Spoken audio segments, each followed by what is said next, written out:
July 13th, 2023 today. Welcome to another video courtesy of investingsuccess.ca. In my travels recently, I came across a rather interesting book written by British author Robert Temple. The name of the book is The Sirius Mystery, and the subtitle is The New Scientific Evidence for Alien Contact 5,000 Years Ago. Wow, that sounds a little off the beaten track. Let me tell you a little bit more about this book. It was written in 1976, and when it was released, Robert Temple made a lot of enemies, shocked a lot of people, upset a lot of people with his assertions that aliens had visited Earth several thousand years ago. But where he drew his evidence was from a report that he had managed to get his hands on. The report had been written in the 1930s sometime by a group of French anthropologists who had traveled to West Africa. And they went to the country of Mali, where they encountered a tribal group called the Dogon people. And they discovered actually that these Dogon tribal people had a very advanced understanding of the cosmos and our solar system. So the question is, where did they get that knowledge? And so when Robert Temple read the report, he asked the same question: where did these people get their knowledge? And he concluded that, well, that's easy. It came from aliens who lived on the planet Sirius, and they traveled to Earth. They landed in Mali. They educated the Dogon people with all of this knowledge of our solar system.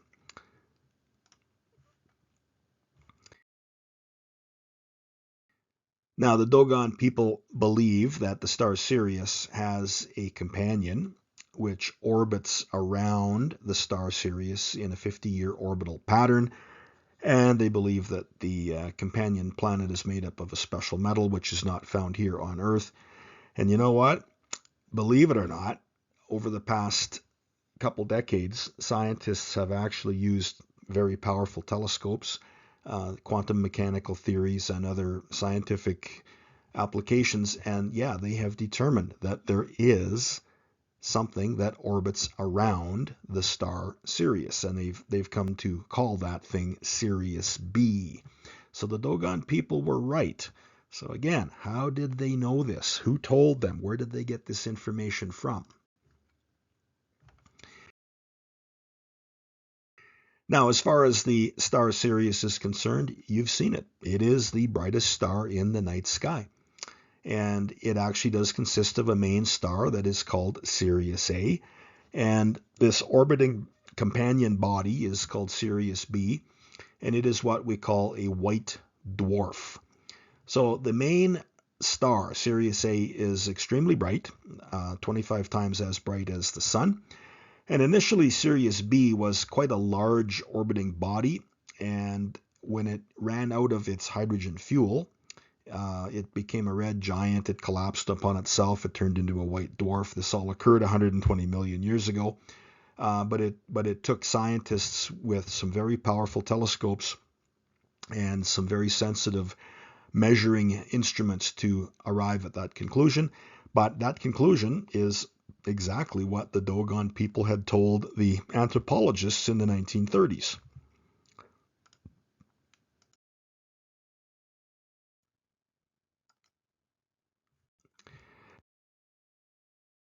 Now, ancient societies, the ancient Greeks, the ancient Romans, the ancient Babylonians, these people revered the star Sirius. And how could they not? It was the brightest star in their night sky. And they actually anticipated and awaited a couple different Sirius type events. In early to mid-August, now depending on where you live, if you were the ancient Egyptians, this occurred in mid to late July. But for us here in North America, early to mid-August, Sirius will be visible in the early morning sky. In April, it will be visible in the evening sky, and you'll be able to see it setting below the horizon in the evening sky. So August and April, two very important periods. And these ancient societies paid strict attention to the rising and the setting of Sirius. They actually had rituals and ceremonies and sacrifices to the gods, and they burned things at the altar, and it was part of their yearly religious ritual. That's how serious they took Sirius. So here's the question. Are we, as a human species, are we hardwired to emotionally react to these rising and setting events of the star Sirius? I think we might be. And I say that because of some of the work that I've done recently, just in looking back at the E-mini S&P 500, because I use the financial markets as a proxy for human emotion. When we get greedy, the markets go up. When we get fearful, the markets go down. So if we are emotionally hardwired to react to the rising and setting of Sirius, we should then see some kind of a market reaction in that August and April time frame of every year. Let's take a look at some charts.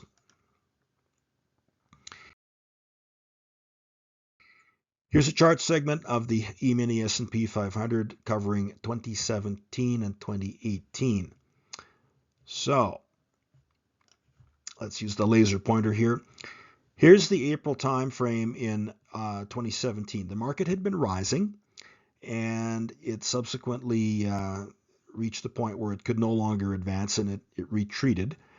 And during that April time frame, it basically chopped sideways, but then staged another leg of advance. So there was something in that April time frame that disturbed our emotions. The markets just went sideways. But then look what happened in the August time frame when Sirius became visible in the morning sky. The advance that had been going on weakened and retraced a portion. And midway through that August time period, the market, our emotions recover again, and we begin pushing the markets higher. Let's look at 2018. Pretty volatile. And in that April time period, when we can see the star Sirius setting in the evening sky, there's a very pronounced V top. And I have to conclude that our emotions were suddenly jarred, and we became momentarily fearful, and the markets fell back. But then we got going again, and coming into the late summer, the market was in a position to take out its previous swing high from January of 2018. And look what happened, though. Now we're into this serious early morning visibility period. Yeah, the markets pushed a little higher, but they couldn't sustain themselves, and our emotion abruptly switched. And oh, how it switched. Look at what the market did after that. It fell out of bed. Let's take a look at another chart segment. Okay, here's 2019 and 2020. Let's get the laser pointer going here. So, early part of 2019, market, it's going up rather smartly, but we hit that April time period when Sirius can be seen setting in the evening sky. Somehow our emotions are momentarily upset, and the market gives back a chunk of what it had previously gained. It rallied again, took out the swing high, but then here's that August time period where it's visible in the early morning sky. And again, the rally that had been going on fails abruptly, and the market falls and it chops around sideways. Our emotion just can't decide which way we want to go. But then once we're through that August time period, we push a little bit higher. And then, of course, in early 2020, we're into the COVID panic sell-off, and everything falls apart. I'm going to ignore the April 2020 time period. That was weird. The Fed was pumping liquidity into the system, trying to get the markets to recover. Let's just ignore that. But now, here's that August time period, 2020. The Fed managed to get the markets up to the point where they took out the previous February 2020 high. But here we are into that Sirius early morning visibility period, and look at our emotion just suddenly switches off, and the S&P goes 3,600, and it falls to 3,200. That's a pretty substantial decline in a short time. As our emotion went cold, we just lost our greed, and we became very fearful. So again, I have to conclude that Sirius is somehow affecting the human emotion. Let's move ahead and take a look at another segment.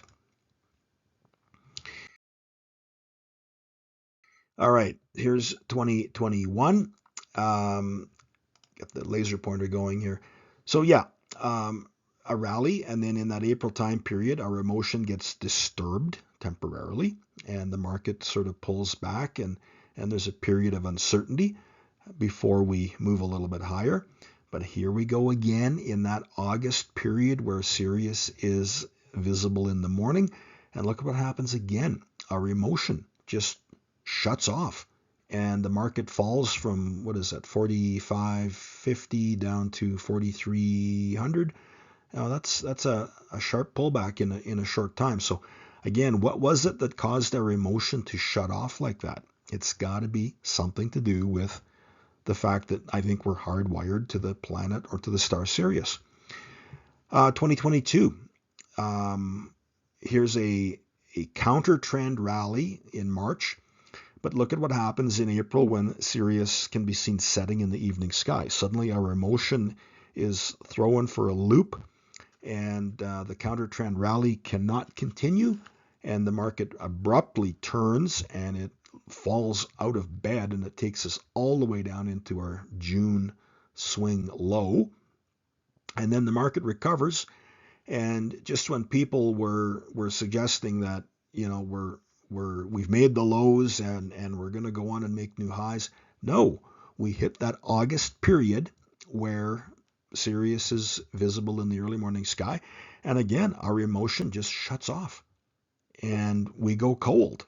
And look at what happens. The market just turns on a dime, and it plunges into the October lows.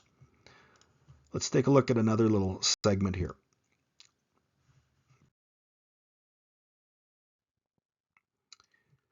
Uh, 2023, the April time period, the market, it had been rallying through March, and then when we get into April, it kind of went sideways. Our emotion sort of went cold on us. But then once we're through that, we get back on track, and we've pushed higher to where we are today. But here's what I'm looking at. I'm looking at this recovery, and we are now flirting with, well, we're at actually a Fibonacci 78.6% retracement of the overall move that we encountered down from February to October 2022. Anytime I see a Fibonacci 78.6% retracement, I get very, very uncomfortable. A lot of times, often, a 78.6% retracement will give you a turning point on the markets, a trend change. And so in about a month, we're going to be into that period where Sirius is visible in the early morning sky. And I think we are primed here for some kind of an emotional switch that it's going to shut off. And I think we are going to see a pullback. Not a crash, a pullback, a healthy one. I think we need one. And that will then create a buying opportunity. And then I think going into the October, November, December period, into the end of the year, you will probably see a rally again.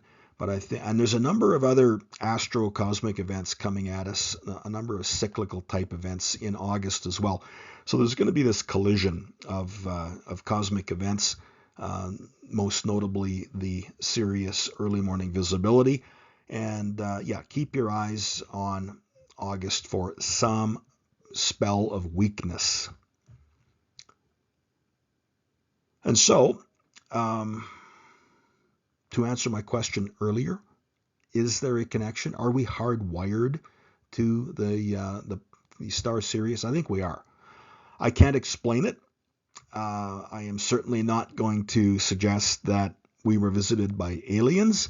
If Robert Temple wants to stick to that idea, so be it. I'm not going to go there, but there is some kind of a mental connection, and what we need to do then as traders and investors is we need to very closely watch the August time frame in every year, and we also need to watch that April time frame in every year as well. And we need to then add the star Sirius to the list of cosmic events that we pay attention to. And adding that to the list, I think, will further strengthen us in our efforts to follow the market and follow the trend and keep on top of what's happening. All right, that's it for me. Financial Astrology Almanac. Yes, my publisher is starting to whisper in my ear. She wants me to get going on the 2024 version, and I'll be doing that. It's going to be a little different than the 2023 version. I'm going to have more focus on the moon. And if you've watched my previous YouTube videos, you'll know that, yes, I have really solidly adopted the Louise McWhirter stuff. And I do believe that the moon is very powerful when it comes to changes of trend and swing highs and swing lows. And I now will be talking about Sirius as well in the 2024 Almanac version. And don't forget to visit me at investingsuccess.ca. Don't forget to visit me at udemy.com. Look at some of my courses. All right, so thank you kindly for taking the time to learn about the star Sirius. And ask your librarian to bring you in a copy of Mr. Temple's book. Just don't go and buy it. It's too complicated. It's not worth it. Get it from the library where it doesn't cost you anything. Flip through it, and you can sort of see that he's got some interesting arguments, and you can learn a little bit about who he was and who these anthropologists were in the 1930s and 40s. All right, y'all have a great day, and we will talk very soon.